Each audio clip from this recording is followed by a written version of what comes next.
भाग 3। अलमारी से मिली चिट्ठी। अगर आपको ये कहानी पसंद आए तो चैनल को सब्सक्राइब और वीडियो को लाइक और शेयर करना मत भूलना। काली नरेन के हॉस्टल के बाहर यूं सदमे में खड़ी की खड़ी रह गई। कुछ देर तक तो वो गार्ड काका का मुंह ही ताकती रही। उसे बार बार लग रहा था कि अभी वो हंसते हुए कहेंगे, अरे बिटिया, मैं तो मजाक कर रहा था, नरेन यही तो रहता है। लेकिन ऐसा कुछ भी तो नहीं हुआ था। गार्ड काका उसे देख तो रहे थे, मगर उनकी नजरों में लाली के लिए कोई हमदर्दी नहीं थी, बल्कि एक उलझन सी थी। हाथ में नरीन की चिट्ठी लिए वहां खड़ी लाली को अब खुद पर गुस्सा आने लगा था। मुझे क्या जरूरत थी यूं बिना नरीन को कुछ कहे सुने यहां आ जाने की।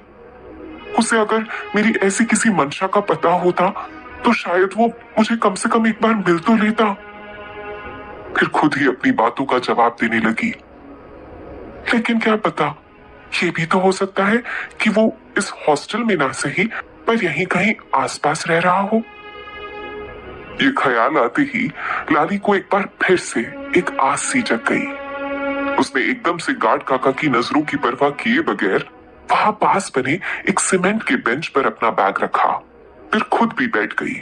गार्ड काका ने उसे यूं बैठे देखा तो उसके पास आकर कहा, अरे तू समझती क्यों नहीं, इस नाम का कोई लड़का यहां नहीं रहता। लाली ने थकी हुई आवाज में कहा, पता नहीं काका, पर मेरा दिल कहता है कि नरेन यहीं कहीं आसपास है। अगर मेरे यहां बैठने से कोई दिक्कत नहीं हो तो मुझे यहीं बैठने दो काका, शायद कहीं से नरेन आ ही जाए। उसके जवाब पर काका ने कुछ गुस्सा करते हुए कहा, दिक्कत कैसे नहीं होगी, ये लड़कों का हॉस्टल है बावरी। अभी यहाँ राउंड पर वार्डन आएगा तो तुझे यहाँ बैठा देखकर मुझे गालियां देगा, इसलिए कह रहा हूं तू जा यहां से, वरना तेरे चक्कर में मुझे बातें सुननी पड़ेगी। कहते हुए उस बूढ़े गार्ड ने लाली को उसका बैग थमा दिया। अपना बैग थामे लाली वहां से उठकर बाहर सड़क की तरफ चलने लगी। वो वहां से गुजरते हर लड़के की तरफ उम्मीद भरी नजरों से देख रही थी। लाली को अभी यकीन था कि शायद इन्हीं में से कोई नरीन हो, लेकिन हर बार उसे मायूसी ही मिल रही थी। गांव में उस रात लाली के साथ जोर जबरदस्ती के बीच अम्मा ने नंदराय को आवाज दी थी। वो मन ही मन उस वक्त को कोसते हुए वहां से निकल तो गया था, पर रात भर अम्मा की सेवा में वो लाली को ही याद कर रहा था। अम्मा की तबीयत खराब होने की वजह से नंदराय उस रात अम्मा के ही कमरे में सोया था, और जब भोर होते ही वो अपने कमरे में गया तो खाली बिस्तर देखकर चौंक सा गया। ये छोरी सुबह सुबह कहां निकल गई, उसने जैसे खुद से ही कहा, और फिर झुमकी को आवाज देते हुए बोला, झुमके, अरे ओ झुमके, कहां मर गई। नंदराय की गुस्से भरी आवाज सुनकर झुमकी दौड़ती भागती उसके कमरे में आते हुए बोली, जी बड़े मालिक। बड़े मालिक की बच्ची, तुझे कुछ होश भी रहता है, ये बहुरानी कहाँ है। झुमकी की आधी जान तो नंदराय की डांट सुनकर ही सूख गई थी। उसने हकलाते हुए जवाब दिया, बहुरानी, मुझे नहीं पता, मैं तो खुद अभी जगी हूं बड़े मालिक, और बहुरानी तो उधर घूसल खाने की तरफ भी नहीं दिखी। झुमकी ने जैसे तैसे याद करते हुए बताया। तब तक नंदराय की आवाज सुनकर अम्मा भी कमरे में आ गई थी। अरे सुबह सुबह ऐसा कौन सा प्रलय आ गया जो तू इतना चिल्लाए जा रहा है। झुमकी ने धीरे से जवाब दिया, अम्मा जी, वो बहुरानी कमरे में नहीं है।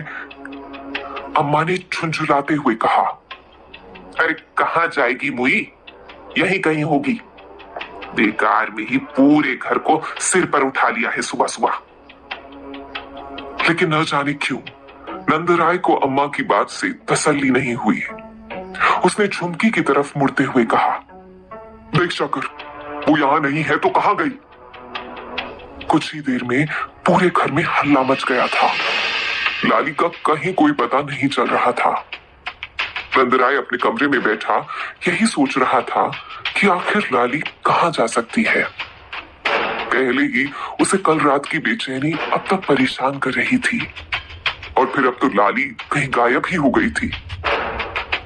कहीं वो फिर से भाग तो, ये ख्याल आते ही उसका गुस्सा और बढ़ गया।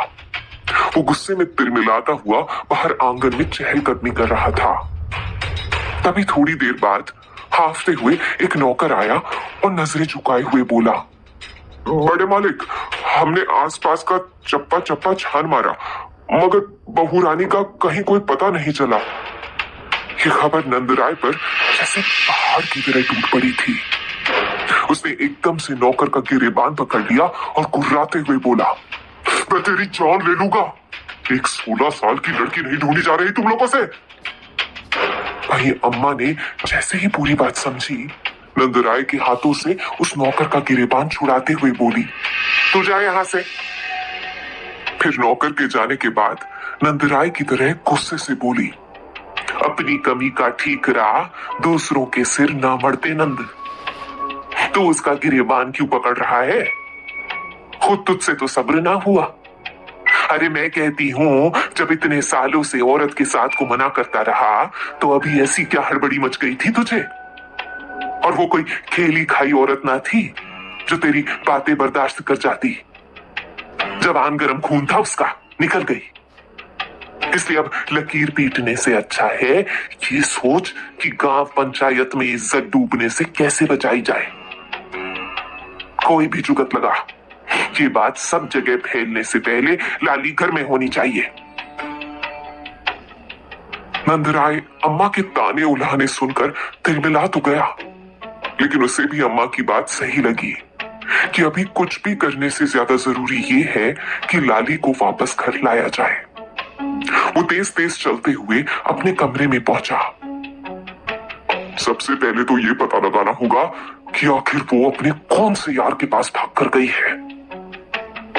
कहते हुए उसने अपनी पगड़ी और कुर्ता लिया और सीधा अपने एक दोस्त भोला ठाकुर के घर के लिए निकल गया। भोला ठाकुर नंदराय का पुराना दोस्त था, जो उसके कर्जे की उगाही वगैरह वाले काम में अपने लठैतों से उसकी मदद करवाया करता था। हालांकि उसे मालूम था कि वहां पहुंचते पहुंचते उसे शाम हो जाएगी, मगर लाली को ढूंढने में वो अपने आसपास से किसी की मदद नहीं ले सकता था, क्योंकि अगर उसके भाग जाने की बात गांव में किसी को भी पता चल जाती तो नंदराय के खानदान की इज्जत मिट्टी में मिल जाती। शाम होने से पहले नंदराय सीधा गांव के जाने माने दबंग भोला ठाकुर के घर जा पहुंचा। भोला ने अपने पुराने दोस्त को इस वक्त सामने देखकर हैरानी से कहा, सब कुशल मंगल तो है नंदराय, तू यहां इस वक्त?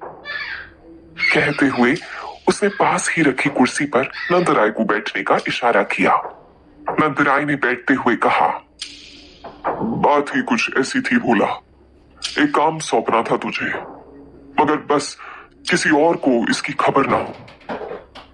भोला ने अपने दोस्त को इतना परेशान देखकर कहा, तू तो बस हुक्म कर नंदराय, आज तक कोई ऐसा काम हुआ है जो मैंने तेरी मर्जी के हिसाब से ना किया हो? सो तो है भोला, मगर अब की यूं समझ ले कि ये काम सिर्फ काम नहीं बल्कि तेरे दोस्त की मूंछ का सवाल है। उस उल्टा ने तो मुझे कहीं मुंह दिखाने लायक नहीं छोड़ा।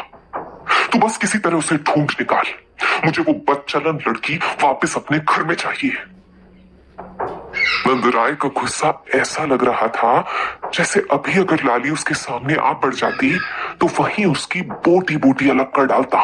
उसकी बोली सुनकर भोला को भी अंदाजा लग चुका था कि नंदराय अपनी नई नवेली पत्नी के बारे में बात कर रहा है। उसने चौंकते हुए पूछा, क्या वो लड़की भाग गई? अरे हमें तो पहले ही दिन लग गया था, ये ना टिकने वाली तेरे साथ। उसकी अकड़ तो उसके चेहरे से टपकती थी। अच्छा ये बता, किसी के साथ भागी है या फिर अकेले ही? ऐसे अकेले भागने वाली तो उम्र ना थी उसकी। भोला ने टोह लेते हुए पूछा, जबकि इधर नंदराय उसका सवाल सुनकर सोच में पड़ गया। फिर मन ही मन कुछ फैसला लेते हुए बोला, मुझे नहीं लगता कि वो किसी के साथ भागी है। साली सुबह से गायब है, रात से मुझे कुछ पता नहीं। अब तक अगर इस गांव तो क्या आसपास के गांव का भी लड़का साथ लेकर भागी होती तो उसकी भी तलाश होने लगती ना। और मुझे ऐसी कोई खबर नहीं मिली है। अच्छा, हो सकता है किसी से पुराना याराना होगा। खैर, ये सब छोड़। तू मुझे ये बता कि मुझे क्या करना होगा। तू सबसे पहले स्टेशन और बस अड्डे पर पता कर, इस हुलिये की कोई औरत देखी क्या किसी ने। ऐसा है कि गांव से अकेले कितनी औरतें सफर करती हैं, इसलिए जिसने भी टिकट दिया होगा उसे लाली के बारे में कुछ ना कुछ याद तो होगा ही। बाकी खर्चे की चिंता मत करना, नंदराय ने धीमी आवाज में कहा और जेब से लाली की ब्याह वाली तस्वीर और हुलिये वाला ब्यौरा भोला के हाथों में रख दिया। भोला वो फोटो गौर से देखने लगा। नंदराय ने लाली की तस्वीर देखकर उसकी आंखों में उभर आने वाली चमक को साफ पहचान लिया था, जबकि भोला उस फोटो को देखते हुए लाली के यौवन और रूप में जैसे खो सा गया था। इतनी सुंदर छोरी भला नंदराय जैसे बुड्ढे के पास रहती भी क्यों, उसने मन में सोचते हुए सोचा। नंदराय ने जब देखा कि भोला लाली की फोटो से नजर ही नहीं हटा रहा तो फिर उसने हल्के से अपना गला साफ करते हुए कहा, काम तो हो जाएगा ना भोला। अपनी ही सोच में गुम भोला ने हड़बड़ाते हुए जवाब दिया, अरे कैसी बातें कर रहे हो नंदराय, आज तक भला कोई ऐसा काम हुआ है जो तुमने मुझे सौंपा हो और मैंने उसे पूरा न किया हो। तुम चिंता मत करो, मैं अभी के अभी अपने आदमियों को काम पे लगा देता हूँ कि छोरी जहां भी छुपी हो ढूंढ कर तुम्हारे पैरों में ना लपटका तो मेरा नाम भी भोला ठाकुर नहीं। कहते हुए भोला ने अपनी मूंछों को ताव दिया। भोला ठाकुर को लाली को ढूंढने का काम सौंपकर नंदराय वापस घर चला आया था। उसे आते आते लगभग रात हो चुकी थी, लेकिन उसको किसी भी पल चैन नहीं था। आखिर गई कहां होगी साली, कोई ना कोई सुराग तो छोड़ा होगा उसने, मैं देखता हूं। कहते हुए नंदराय ने अलमारी खोली और वहां का हर एक सामान निकाल निकाल कर कोई सुराग ढूंढने की कोशिश करने लगा। फिर उसका ध्यान गहनों पर गया। उसने अलमारी में अंदर वाले हिस्से में बने लॉकर को जल्दी से खोला। कहीं सब गहने नकदी भी तो नहीं ले गई साथ में, उसने बड़बड़ाते हुए जैसे खुद से ही कहा। तब तक खाने के लिए बुलाने को अम्मा भी उसके कमरे के दरवाजे पर आ पहुंची थी। नंदराय को यूं लॉकर खोलकर देखते हुए अम्मा का भी जी धक सा रह गया। उन्होंने अंदर आते हुए कहा, हे भगवान, ये तो मैंने सोचा ही नहीं था। लेकिन नंदराय ने जब गहने वाला छोटा सा बक्सा निकाल कर देखा तो वहां सारे गहने 10 के 10 पड़े थे। साथ ही जो नकदी थे वो भी पूरी की पूरी रखी थी। नंदराय ने बिना कुछ कहे अम्मा की तरफ उस बक्से को खोलकर रख दिया। अम्मा ने एक सुकून की सांस लेते हुए कहा, भगवान का लाख लाख शुक्र है, करमजली ने गहने वगैरह नहीं छुए, वरना हम तो हर तरह से बर्बाद हो गए होते। नंदराय ने अम्मा की बात पर कुछ भी नहीं कहा, बस दोबारा से बॉक्स वापस लॉकर में रखकर जैसे ही अलमारी के दूसरे खाने की तरफ हाथ बढ़ाना चाहा था तो उसके हाथ से लगकर लॉकर के अंदर रखे कुछ कागज नीचे गिर गए। नंदराय कुछ चौंकते हुए नीचे झुका और उन कागजों को उठाते हुए बोला, ये कैसे कागज हैं? उधर हॉस्टल के इलाके में घूमते हुए आते जाते लड़कों की नजरें लाली पर ही टिकी हुई थीं। कईयों ने तो अपने साथ चल रहे दूसरे लड़कों के साथ मिलकर भद्दी भद्दी बातें भी कह दी थीं। लेकिन हाथ में अपना बैग उठाए भूखी प्यासी लाली ने उसी इलाके में घूमते हुए सुबह से शाम गुजारती थी। इस दौरान कोई उसे दया की नजरों से देख रहा था तो कोई गंदी नजरों से। जवान खूबसूरत कम उम्र की लड़की अगर यूं ही शाम ढले अकेली दिख जाए तो भला कौन सा मर्द होगा जिसका दिल उसकी ओर झुकाव महसूस न करे। लाली ने नजरें झुकाए हुए दिल ही दिल में कहा, हे भगवान, अब तो रात भी घिर आई, नरेन का कहीं कोई अता पता ही नहीं। और उस पर यहाँ के लोगों की नजरें। मुझे अब यहाँ से निकलना ही होगा, वरना इन लोगों की भेड़ियों की तरह घूरती हुई आंखें मुझसे अब बर्दाश्त नहीं होगी। अब लाली के सामने एक बहुत बड़ा सवाल मुंह बाए खड़ा था। अब क्या करूंगी मैं? 2 जोड़ी कपड़ों और कुछ पैसों के अलावा अब उसके पास कुछ भी तो नहीं था। बेआस बेसहारा सी लाली अब अनजान शहर में कहां जा सकती थी? भूख और नींद के मारे उसकी हालत खराब हो रही थी। चलते चलते अचानक से उसे चक्कर सा आने लगा। वो वहीं चकरा कर फुटपाथ पर बैठ गई। अपनी बेबसी पर लाली की आंखें भर आई थी।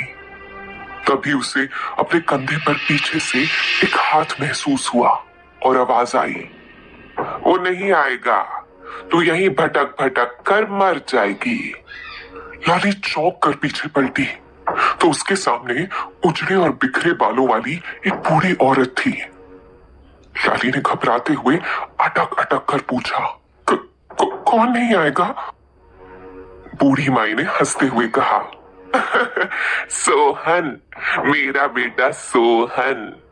नहीं आया ना अब तक? तूने देखा क्या उसको कहीं? बूढ़ी माई की बात सुनकर लाली समझ गई कि वो कोई पागल औरत है।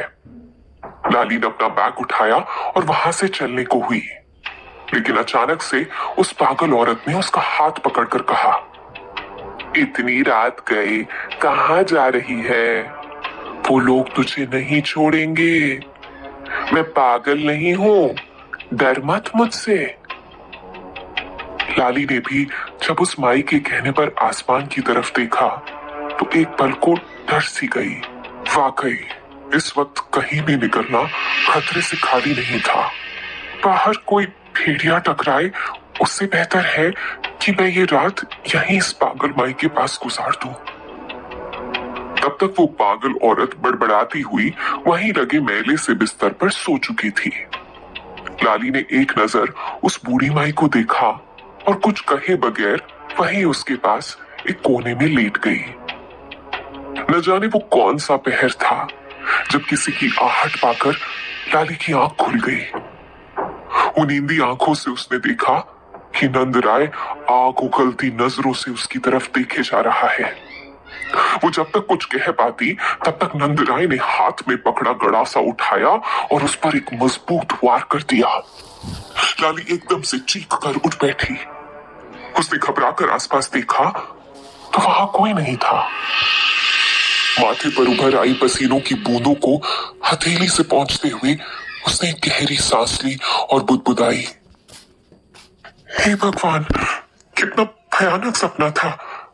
उसके पीछे से बूढ़ी माई की आवाज आई, कोई सपना देखा क्या? कहते हैं सुबह का सपना जरूर पूरा होता है।